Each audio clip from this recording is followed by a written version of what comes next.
Umunsi wa 30. Twaremwe mu buryo butuma dukorera Imana. Amaboko yawe niyo yambumbye. Yobu igice cya 10 umurongo w'8.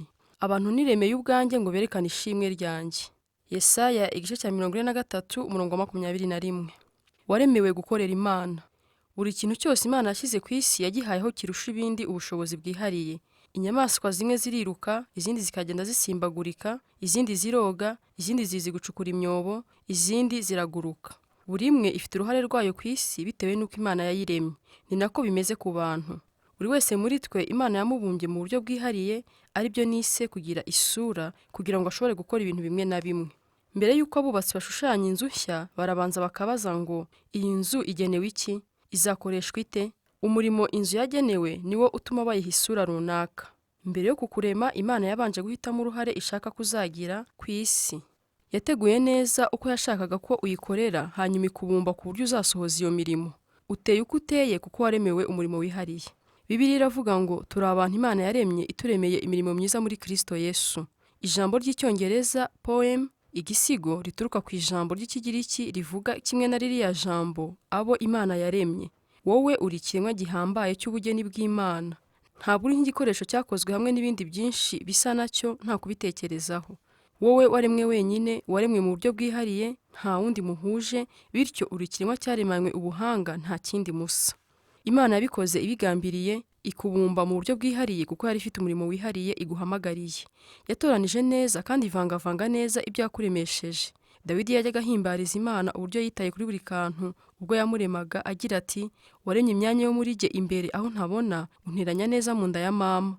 Warakoze kundema mu buryo bw'igitangaza. Umurimo wakoze uratangaje. Nk'uko Ethel Waters yabivuze, Imana ntirema ibigarasha. Imana ntiyakubumbye gusa utari wavuka, ahubwo yateganije buri munsi wo kubaho kwawe kugira ngo ushobore gusohoza uwo murimo wo kukubumba. Dawidi akomeza agira ati, iminsi yose yo kubaho kwanjye yari yanditse mu gitabo cyawe. Buri munota wari uteganijwe mbere y'uko mbaho n'umunsi n'umwe. Ibi bisobanura ko nta kintu na kimwe kibaho mu buzima bwawe kidafite agaciro. Imana ikoresha ibyo byose kugira ngo ikubumbe ngo ushobore gusohoza umuhamagaro wo gukorera abandi no kwikorera ubwayo. Nta kintu na kimwe Imana ipfusha ubusa. Ntabwo yaba yaraguhaye ubwenge, ibyo ukunda, ubugenge, impano, uko uteye, ndetse n'ibyo wanyuzemo mu buzima, iyo iba idafite umugambi wo kwikoreshereza kwihesha icyubahiro. Iyo witegereje kandi ugasobanukirwa neza ibyo byose, ushobora kumenya icyo Imana yari igambiriye iguha ubuzima. Bibiliya bivuga neza ngo waremwe mu buryo bw'igitangaza buhebuje. Uru ruvange rw'ibintu byinshi. Hari ibintu 5 by'ingenzi bigize icyo nise imiterere yawe. Muri iki gice n'igikurikira turasesengura ibyo bintu 5, nyuma y'ibyo ndagusobanurira uburyo ushobora kumenya kandi ugakoresha imiterere yawe. Uburyo Imana igena imiterere yawe kubw'umurimo wawe. Igihe cyose Imana iduhaye umurimo, iduha ibyangombwa byose bidushoboza kuwukora. Urwo ruvange rw'ubushobozi butandukanye nirwo nise imiterere. Ibyo 5 by'ingenzi bigize imiterere ya buri muntu ni ibi bikurikira. Icya mbere, impano zo mu mwuka. Icya kabiri, umutima. Icya gatatu, ubushobozi. Icya kane, imiremerwe. Icya gatanu, inararibonye. Imiterere. Gushyira ahagaragara impano zawe zo mu mwuka. Imana iha buri wese wizeye impano zo mu mwuka zimushoboza gukora umurimo wayo. Ubwo ni ubushobozi bwihariye buhabwa imbaraga n'Imana bwagenewe abizera gusa. Bibiliya iravuga ngo udafite umwuka w'Imana ntashobora guhabwa impano z'umwuka zitangwa n'umwuka w'Imana. Ntushobora gukorera izo mpano cyangwa ngo usabe kuzihabwa nk'uburenganzira bwawe. Niyo mpamvu zitwa impano. Ni ikimenyetso cy'ubuntu bw'Imana gusa. Kristo yaduhaye impano ze ku buntu. Kandi ntushobora kwihitiramo impano ushaka, Imana niyo izigena.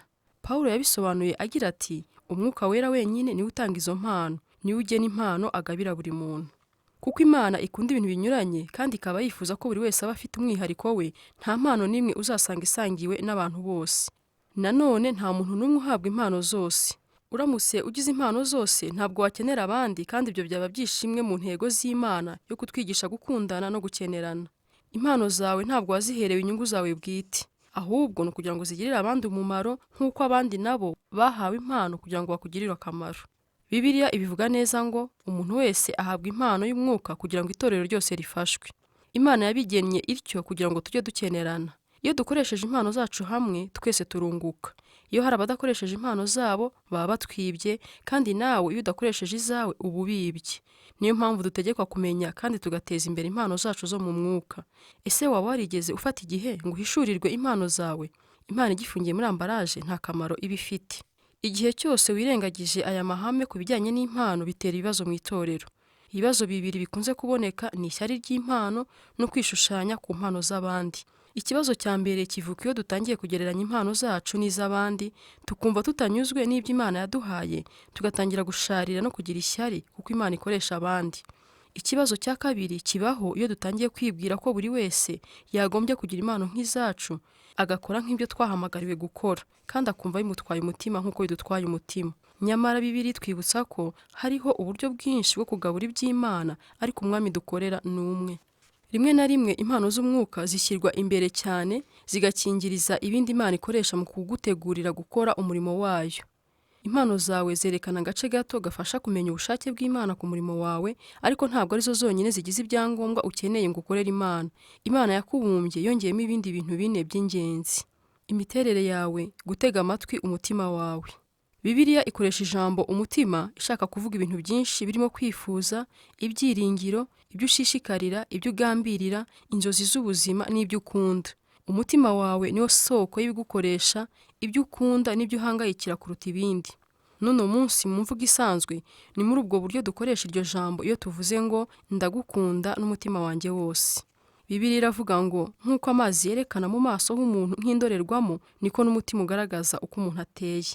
Umutima wawe ugaragaza uwo uri we by'ukuri, bitandukanye n'uw'abandi batekereza kuri we cyangwa ko ubuzima butuma umera. Umutima wawe ni utuma uvuga ibyo uvuga, ukumva ibintu nk'uko ubyumva, kandi ukitwara uko witwara. Mu buryo bw'umubiri, umutima wa buri muntu utera mu buryo bwihariye. Nk'uko buri muntu agira igikumwe cyihariye, burya n'amaso n'amajwi ntibiteye kimwe, kandi n'imitima ntitera kimwe. Biratangaje cyane kumva ko mu mamiliyari y'abantu batabarika babayeho, n'abariho nta n'umwe wigeze agira umutima utera nk'uwawe. Ni muri ubwo buryo Imana yahaye buri muntu intero y'amarangamutima yihariye, ituma ugira akanyamuneza iyo wumvise abantu bavuga ibintu, imirimo cyangwa ibyabaye bigushishikaje. Bitubamo kumva hari ibintu bituri ku mutima, ibindi ntibigire icyo bitubwira. Ibyo biba ari amarenga y'aho ugomba gukora. Irindi jambo rijyana n'umutima ni uguhimbarwa. Hari ibintu wumva biguhimbaje bikagutwara umutima, hakaba n'ibindi bavuga ugasa naho wapfuye amatwi. Hari ibyo wumva bikagukurura ukumva ushaka gukomeza kubyumva, hakaba n'ibindi bavuga bikakurambira ukumva wasinzira cyangwa wahaguruka ukigendera. Ibyo byose bihishura imiterere y'umutima wawe. Igihe wakuraga ushobora kuba waragiye wumva hari ibintu bigushishikaje, kandi nta wundi wo mu muryango wanyu ubyitaho. Uko kwita kuri ibyo kwavuye he? Ni Imana yabigushyizemo. Imana yari ifite umugambi igihe yaguteragamo ibyo bitekerezo ukabikurana. Kumenya amarangamutima yawe ni urufunguzo rwa kabiri mu guhishurirwa icyo waremewe gukora. Ntuzirengagize ibyo wumva bikuba ku mutima. Ujya ahubwo wibaza uburyo ushobora kubikoresha bikazanira Imana icyubahiro. Hari impamvu ituma ukunda gukora ibyo ukunda. Inshuro nyinshi Bibiliya iravuga ngo mukorere Uwiteka n'umutima wose. Imana ishaka kuyikorera ushishikaye, utabitewe n'uko ari itegeko gusa. Ntabwo abantu bajya bakora neza imirimo bakora iyo batayishimiye cyangwa iyo wumva itabashishikaje. Imana ishaka ko ukoresha uko gushishikara kwawe ngo uyikorere kandi ugirire abandi akamaro. Gutega amatwi aho umutima wawe ubogamira bishobora kuguhishurira umurimo Imana ishaka gukora. Uzamenya ute ko urimo gukorera Imana ubikuye ku mutima? Ikimenyetso cya mbere simusiga ni ugushishikara. Iyo urimo gukora ibyo wumva ukunze, ntukenera umuntu wo kugutera umwete, kuguhitura cyangwa kukugenzura. Ubikora gusa kuko biba bigushimishije. Ntukenera amashimwe, amashyi cyangwa igihembo, kuko uba wumva ukunze gukora uwo murimo. Kandi iyo ukora ibyo udakunda, nabyo ni uko bigenda. Ntibisaba ibintu byinshi ngo wumve ucitse intege.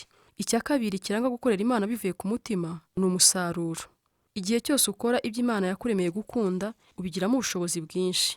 Gushishikara bibyara gukora neza. Niba hari umurimo ukora utawushyizeho umutima, biragoye ngo uzawukore neza. Abantu bose bagera kuri byinshi mu rwego urwo ari rwo rwose ni abakora ibyo bashishikariye bibavuye ku mutima, badakoreshejwe n'itegeko cyangwa inyungu. Ujya wumva abantu bavuga ngo nafashe akazi ntakunda kuko nashakaga gukorera amafaranga menshi, ngo igihe nikigera nshobore kukavaho njye gukora ibyo nkunda. Iryo ni ikosa rikomeye. Ntuzate igihe cy'ubuzima bwawe ukora akazi katakuri ku mutima. Ujye wibuka ko icya mbere mu buzima atari ibintu. Kugira agaciro biruta kure gutunga amafaranga menshi. Umuntu Bibiliya ivuga ko yarakize kurusha abantu bose niyo wavuze ngo uduke turimo kubaha Uwiteka turuta ubutunzi bwinshi burimo impagarara. Ntuzishimire kugera ku mibereho myiza, kuko icyo abantu bita imibereho myiza ntigihagije. Amaherezo imibereho myiza ntihaza. Ushobora kugira byinshi byo kukubeshaho ariko udafite icyo ubereyeho. Ahubwo intego yawe iba iyo kugera ku buzima bwiza bubonerwa mu gukorera Imana mu buryo bujyanye n'umutima wawe. Ushakishe umenye ibyo ukunda gukora, ibyo Imana yashyize ku mutima wawe gukunda gukora, maze ubyirundumuriremo ugamije guhesha Imana icyubahiro. Gutekereza ku ntego y'ubuzima bwanjye. Ingingo yo kuzirikana. Naremewe gukorera Imana. Umurongo wo gufata mu mutwe. Imana ikorera mu bantu batandukanye mu buryo butandukanye, ariko Imana imwe niyo iba isohoza imigambi yayo muri bose. Abakorinto ba mbere, igice cya 12 umurongo wa 6. Ikibazo cyo gutekerezaho.